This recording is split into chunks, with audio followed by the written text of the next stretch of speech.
Hi everyone, Simon Keeling here, and it is Wednesday the 8th of May. Thanks again for watching weatherweb.net. Don't forget we're all kept free of charge by the adverts that you see around the screen and by the charts that you see here too. It's by you coming back, using the adverts and using the charts that we've managed to keep the site free of charge, and we can give you all the information that you see on here. Now, this is a forecast you've been waiting for because I've been telling you for a few days now that our summer forecast was out. It went out to private clients last week, and I promised that I'd show you it through the videos as well. So here we go. Let's see what summer 2013 is shaping up like. Now, before we kick off, I should just say that, of course, this is guidance only.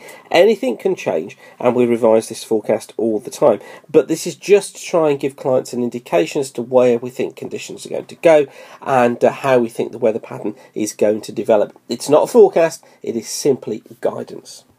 So let's just look at what the forecast is based on first of all. This is the CFS model, first of all, the forecast for June from the model. And you just have to take a step back and look at what this is predicting. These are precipitation anomalies through June. Notice how much of Scandinavia, northern parts of Russia, are all under positive anomalies. This indicating that pressure is higher within that region. Notice then how the UK and much of Central Europe and Southern Europe, I've got anomalies of above normal precipitation, indicating lower pressure within those zones. And this indicates the idea that we've got lower than normal heights down here over Southern Europe, higher than normal heights to the north. As far as temperatures are concerned, it's the eastern coast of the UK which are coolest, and also notice that parts of Spain fairly cool too. This is all building on the picture that the jet stream, the more unsettled conditions, are going to be down to the south, flowing somewhere through there. And this is the height anomalies, the 200 millibar heights anomalies for June for the CFS. And what to notice is British Isles is underneath here, look, and we've got near normal heights down towards the southwest, but above normal heights, look up here towards the north and east of the country, which is building again this idea of those higher than normal heights to the north and generally putting us in more of an east to northeasterly flow. On to July, the CFS is predicted to bring drier than normal conditions across much of England and Wales, slightly wetter across western Scotland, and you can see the central slice of Europe here is under those drier conditions. Temperature near enough normal, but just 1 or 2 pixels down the eastern coast of the UK below normal. Again, I think this is indicative of that easterly flow. The height anomalies tending to show the high drifted south into central parts of Europe, which would bring more of an east to southeasterly flow through the UK and bring warmer conditions. And finally for August, because don't forget summer officially meteorologically at least counts as June, July, August. So August is shown as wet across Central Europe, southern parts of the UK as well, but dry once again up towards the north. Temperatures near normal for the time of year, apart from across Spain and southern France, where it's seen as being below normal for the time of year. And height-wise, the highest of the heights up here towards the north, nearer normal conditions out towards the west, and I think this again breeds this east or southeasterly flow. Now, comparing with the model from the Korean model, you notice that for May, it's got higher than normal pressures. These are pressure anomalies, by the way. Higher than normal pressures across Central Europe, lower than normal up towards the north. Then for June, it's got lower than normal pressure down towards the south of the UK through here, look, with higher than normal up towards the north. This is this east-northeasterly flow developing. Then for July, notice how we got high pressure centred out towards the west and south of the UK, lower than normal pressure up towards the north. It tries to bring in more of a west or northwesterly flow. And what about the UK Met Office model? Well, this is the ensemble mean for June, July and August as issued during April. And notice from this one, this is temperature. Notice that it's got the east of the UK under cooler than normal conditions, but the west at near normal to just above normal temperatures. Again, this I think indicating this mainly easterly, cooler east or northeasterly flow. Also notice it's got much of Spain below normal for the time of year too, which if you remember ties in nicely with the CFS prediction. And then precipitation anomaly is showed up as around about normal for the time of year precipitation throughout the summer months, so nothing dramatic there. In terms of probabilities, this again UK Met Office model, and this is the probability of temperatures being above normal during the period June, July, August, and the yellow colours indicating 40 to 60% chance of temperatures being above normal. The white colours are 20 to 40% chance. You can see that it's got the north and the west of the UK at above normal conditions. The east mainly around or below normal generally. If we just scroll up there and look at the probability of near normal temperatures, well, it puts it at 20 to 40% across the whole of the country. Below normal temperatures, look, the east of the country again in this 40 to 60% category. So again, it's trying to predict these eastern coasts cooler than normal. Then looking at precipitation, and this is the probability of above normal precipitation through June, July and August, and a bit of a mixed bag really down towards the south there. Look, we've got a 40 to 60% chance of above normal in the southwest. I'll explain that a little bit later on as to why I think that's happened. Below normal out towards the east. Then if we take a look at near normal precipitation, well, it's got generally most places at 40 to 60% of around normal precipitation.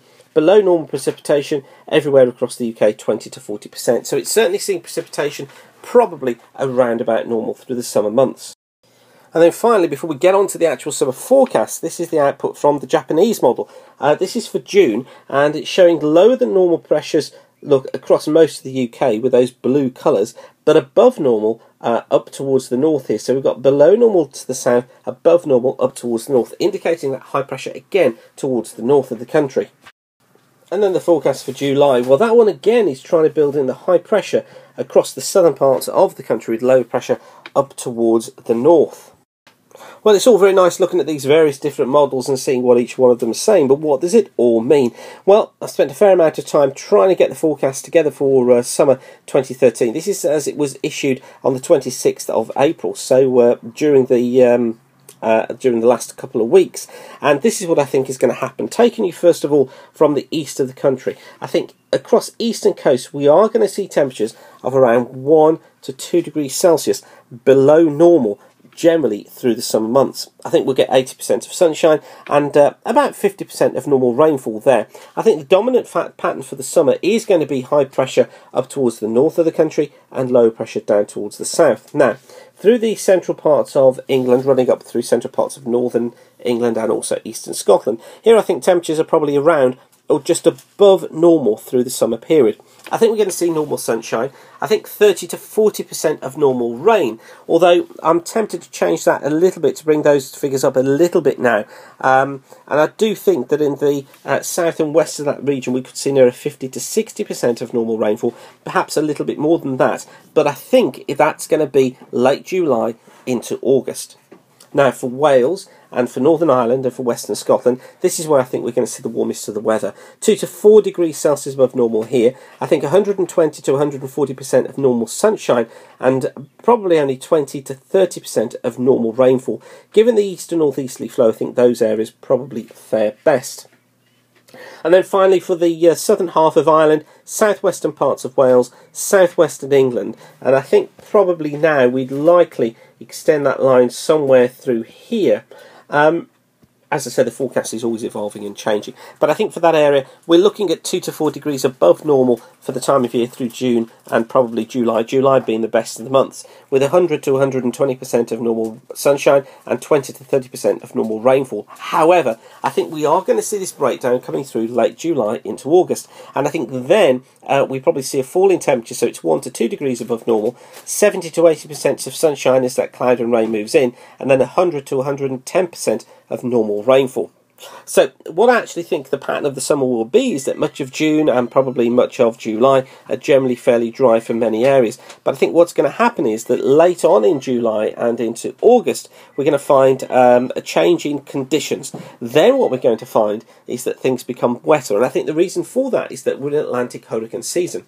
And I think it will be a fairly active season with hurricanes coming across the Atlantic. But because of the split of the jet stream, I think their track will be further south than normal. So we'll have those usual low pressure systems that we do get through August, but I think they'll tend to the south, so probably Bay of Biscay area into France. That's where I think we're going to be finding some pretty heavy bursts of rain later on in the summer months, and I think they will affect Southern Ireland, Wales and southern parts of England. Now, as I said to you at the very beginning, this is all just guidance, okay? It's not a forecast. Things can change, and change They always do. So this forecast is updated regularly. It's just to give you an idea as to how things may develop during the coming months.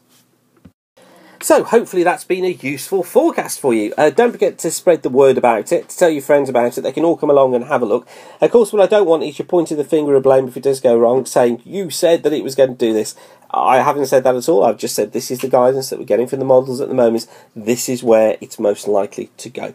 Okay, so thanks again for watching. Remember, we're kept free of charge by the adverts you see around the screen here. So once again, thank you for supporting us. Thanks for supporting the site, and keep the sun shining. Bye for now.